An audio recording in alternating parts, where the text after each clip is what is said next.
नमस्कार, मैं हूं निशा शर्मा स्वास्थ्य न्यूज़ और हम आपको लाइव तस्वीरें दिखा रहे हैं सफ़ीदों की नई अनाज मंडी से, जहां पर आज कच्चा आड़ती संघ ने मिलकर यहां पर एक धरना प्रदर्शन किया है। और धरना प्रदर्शन करने का जो कारण है वो हम उन्हीं से जानते हैं। तीनों चैनल आप देख रहे हैं और तीनों चैनलों पर हमारे सभी दर्शकों का बहुत बहुत सबसे पहले स्वागत है। और आपको हम ये तस्वीरें दिखा रहे हैं सफ़ीदों की नई अनाज मंडी से, जहाँ पर आप देख सकते हैं कितनी भारी मात्रा में यहाँ पर ये जो आड़ती संघ है वो यहाँ पर बैठा है और अनिश्चितकालीन धरना प्रदर्शन यहाँ पर ये किया जा रहा है। और जो यहाँ के प्रधान जी हैं हम उनसे जानने की कोशिश करेंगे कि जो ये धरना प्रदर्शन है ये किस लिए किया जा रहा है और ऐसी सरकार की कौन सी नीतियाँ हैं जिनके विरोध के लिए आज यहाँ पर ये एकत्रित हो चुके हैं। प्रधान जी, सबसे पहले आपका बहुत बहुत स्वागत है। नमस्कार जी, आपके सभी दर्शकों को नमस्कार करता हूँ। प्रधान जी, जो धरना कालीन है कर रहे हैं, आप धरना दे रहे हैं, इसका मुख्य कारण दर्शकों को बताना चाहेंगे? ऐसा है जी, सरकार ने ई-नेम प्रणाली लागू की है जिससे कि किसानों में और आड़तियों में भारी रोष है। इससे पेमेंट के साथ साथ एक जो फसल आती है किसान की उसको कंप्यूटर के द्वारा ही बोली लगाई जाएगी, उसको कंप्यूटर के द्वारा ही बेचा जाएगा, जो कि प्रैक्टिकल संभव नहीं है। इसलिए और अगर हम ऐसा करते हैं तो किसान की फसल जो 3,000 आज बिक रही है वो 2,000 पे रह जाएगी।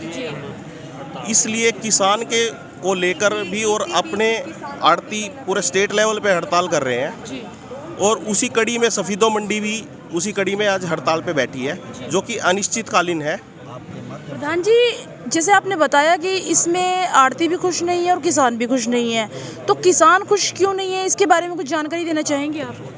मैडम, क्या है, जो अगर फसल आएगी, अब फसल व्यापारी देख के लेता है और उसकी पेमेंट आड़ती करता है, लेकिन इस सिस्टम के अंदर भुगतान जो होगा वो पोर्टल से होगा किसान का और 72 घंटे के अंदर होगा। तो ऐसा एक मिलर इतनी पेमेंट 72 घंटे में देना संभव नहीं है, वो कुछ व्यापारियों पे संभव हो पाएगा। इसलिए इतना माल 2-4 व्यापारी तो ले नहीं पाएंगे, इसलिए उसकी व्यापार की वैल्यू बहुत डाउन हो जाएगी जी, कीमत। इसलिए इसका नुकसान है जी। हाँ जी, सबको नुकसान है। व्यापार का क्या होता है, व्यापार हमेशा मिलजुल के चलता है, किसी से भी हुआ। अब एक राइस मिलर को पेमेंट कंप्लीट देना और एक हमारे एक मंडी आड़तियों के एसोसिएशन से मिलर के साथ साठगांठ रहना, कुछ पेमेंट हमारे द्वारा, कुछ मिलर द्वारा, कुछ उसके तहत। दूसरा, जमींदार खुश क्यों नहीं है? इससे एक तो जमींदार की किसी हर कारण से फसल कम रेट में बिकेगी। उसका रीज़न यही है कि हर टाइम पे एक इंसान को पैसे देना, मिलर को, एक हमको भी पैसे देना, उसमें थोड़ा सा रेट में डिफरेंस आ जाएगा। दूसरा, किसान कभी भी एक समय पर जब फसल अगर वो खेत में है, फसल काट रहा है और वो कभी बैंक में जाएगा, कभी मंडी में आएगा। मंडी में अगर आड़ती नहीं होगा तो वो सेल किसे करेगा? अब ये चीज़ की अगर इस चीज़ को देखा जाए, आज से 2 साल पहले भी जो सरकार ने ई खरीद चलाई, अब ई नेम लिया है। ई खरीद क्या है? एक PR जीरी बेचने का एक संगठन बनाया। उससे रिलेटेड आज भी हमारी मंडी के 5 से 7 जमींदार ऐसे हैं जिनकी आज तक भी पेमेंट नहीं आई है। उसका भी अगर DC साहब के पास भी कई बार लेटर, CM हाउस में ट्वीट भी किया है, उसके बावजूद भी कोई रिप्लाई नहीं है। करीबन 10 लाख रुपए पेमेंट रुकी हुई है। वो आज जमींदार क्यों संतुष्ट है? वो हमारी वजह से कि आड़ती ने उन्हें किसी ना किसी तरीके से कॉम्प्रोमाइज़ करके कर दिया। भी मेरे मन में एक आता है कि देखिए, जब आड़ती को पैसे की ज़रूरत होती है इमरजेंसी में और उसके पास फसल नहीं होती है, तो हमने सुना है कि आप लोग उस टाइम उनकी काफ़ी मदद करते थे और जब फसल आती है तो वो अपना पैसा चुका देते हैं।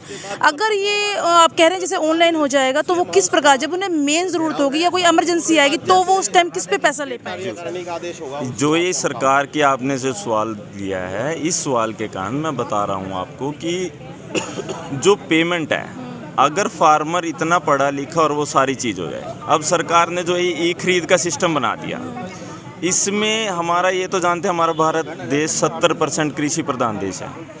उन 70% किसानों ने क्या करना पड़ता है, CSC सेंटर पे जाके अपना रजिस्ट्रेशन कराना सकता है। सरकार ने पोर्टल तो इजी है, लेकिन हर एक इंसान, हर एक पर्सन खेत वाला जो किसान है वो कभी भी अपना पोर्टल खुद नहीं कर सकता रजिस्ट्रेशन। वो 100-200 रुपये हर छमाही, उसका तो 500 रुपये का हर साल का बजट बड़ा ही बड़ा है।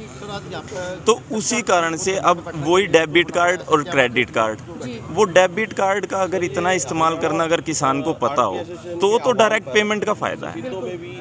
अब उस डायरेक्ट पेमेंट का तो कोई बेनिफिट है ही नहीं जब उन्हें डेबिट कार्ड नहीं चलाना आता। अब उन्हें तो 1000 रुपये 500 रुपये देने के लिए सिर्फ और सिर्फ हम तो उनकी हेल्प कर रहे हैं, इससे अलावा कुछ नहीं है हमारा भाईचारा। ये सिर्फ सरकार क्या चाहती है कि हमारा किसान के साथ और आड़ती के साथ जो सैकड़ों सालों से जो भाईचारा चला हुआ है उसको तोड़ना चाहती है। भाई किसी न किसी कारण से आड़ती और किसान अलग अलग हो एक बार देखा होगा भी एक काला कानून चला था जिसका काफ़ी विरोध हुआ था किसानों के द्वारा, अब ये ख़त्म भी कर दिया गया। उसमें भी कहीं ना कहीं ये शिकायत आ रही थी कि जो आड़तियों की और किसानों का भाईचारा उसे बिगाड़ने की कोशिश की जा रही है। तो आपके कहने का मतलब ये है कि ये भाईचारा फिर से बिगाड़ने की कोशिश की जा रही है? बस उस समय वो काले कानून किसानों के लिए बनाकर किसानों ने आंदोलन करके वो तुड़वाए थे।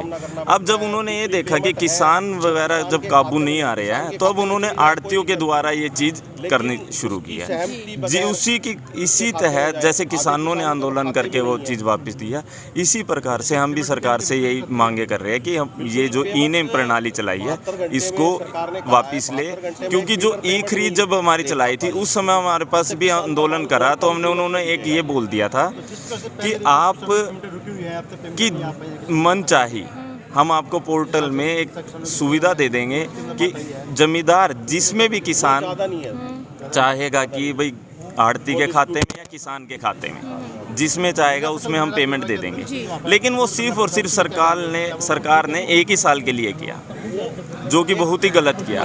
इसीलिए अभी सरकार सिर्फ आश्वासन दे रही है कि हम बस ई नेम पोर्टल चला रहे हैं, पेमेंट का हम कुछ नहीं कर रहे हैं, जो कि बहुत लेकिन ये एक गलत है। हम ये चाहते हैं कि ई नेम जो प्रणाली है ये ख़त्म ही हो, टोटल बोर्ड मतलब ई नेम का जो पोर्टल है ये ख़त्म ही होना चाहिए। तभी मतलब अच्छा, अगर सरकार आपकी मांगे नहीं मानती हैं या इस नियम को नहीं तोड़ती तो फिर आपका अगला कदम क्या रहेगा?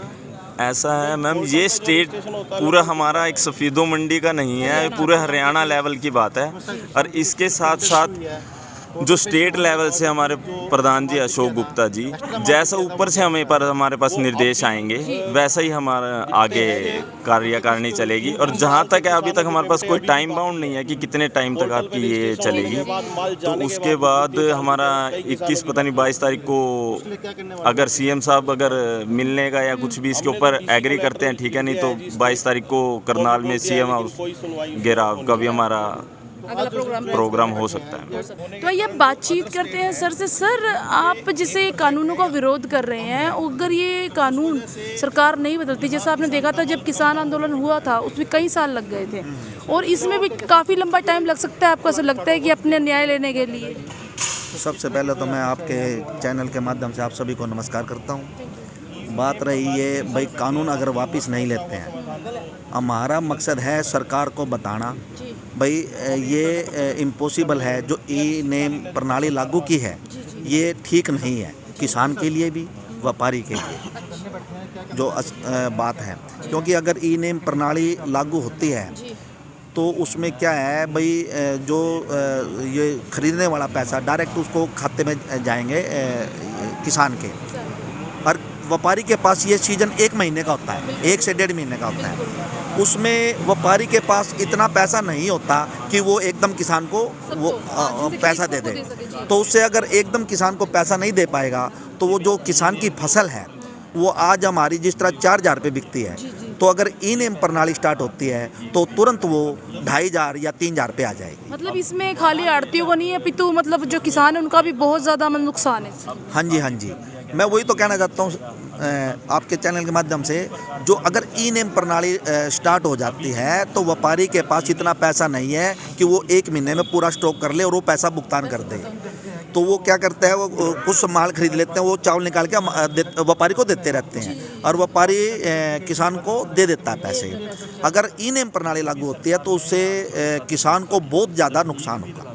सर अगर आप जैसे धरना प्रदर्शन कर रहे हैं, सर ने बताया कि हमारे पूरे हरियाणा लेवल पे ये धरना दिया जा रहा है और 22 तारीख को शायद सीएम जो है हाउस की भी शायद आप घेराव करेंगे, तो सर अगर फिर भी उसके बावजूद भी अगर कोई समस्या का समाधान नहीं निकलता है तो फिर आगे की आपकी क्या कार्रवाई रहेगी? देखो ऐसी बात नहीं है। जब किसान की समस्या, व्यापारी की समस्या, देखो ये जो मुख्यमंत्री हमारा राजा है, प्रजा को अपना कोई भी दुख तकलीफ है राजा के तक पहुंचाना उसका फर्ज है।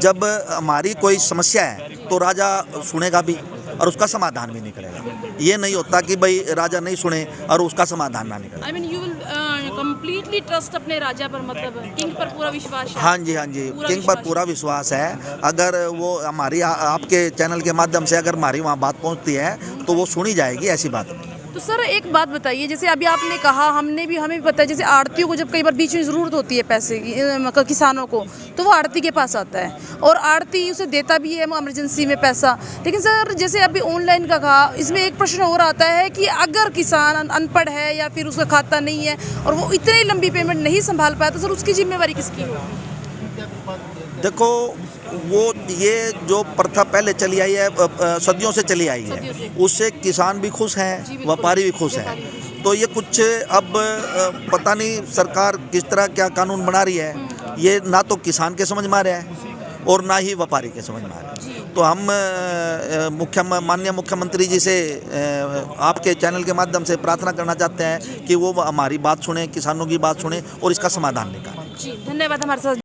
जैसे कि आप देख सकते हैं हमारे साथ पूरे कच्चे आड़ती यहाँ पर जुड़े थे, जिनका ये कहना है जो ये आज नई प्रणाली चली है इसका नुकसान अभी केवल कच्चे आड़तियों को ही नहीं अपितु किसानों को भी है, क्योंकि एक टाइम में पूरा आड़ती ये पैसा नहीं दे सकता। क्योंकि नियम की बात करें तो 72 घंटे के अंदर जितने भी आड़ती हैं उन्हें किसानों के खाते में पैसा डालना होगा। और इनकी बात भी एक बात मायने सच्ची रखी जाती है कि इतना पैसा एक एकदम वो कहाँ से लाएंगे कि 72 घंटे के अंदर तुरंत वो सारा पैसा जो है किसानों के खाते में किस प्रकार डाला जाएगा। इस चीज़ को लेकर आज कच्चे आड़तियों ने अपनी यहाँ पर जो है धरना प्रदर्शन किया है और पूरे हरियाणा में धरना प्रदर्शन किया जा रहा है। और इसकी जो जानकारी है हमारे मुख्यमंत्री मनोहर लाल खट्टर जी वहाँ तक पहुँचाई जाएगी। और उसके बाद आड़तियों को पूरा विश्वास है कि वो एक राजा है और हमारी जो समस्याएँ हैं वो सुनेंगे भी और उसका जो है आगे उपचार भी जरूर किया जाएगा, हमारी समस्याओं का समाधान भी किया जाएगा। इस विश्वास को लेकर आज ये आड़ती यहाँ पर एकत्रित हुए हैं।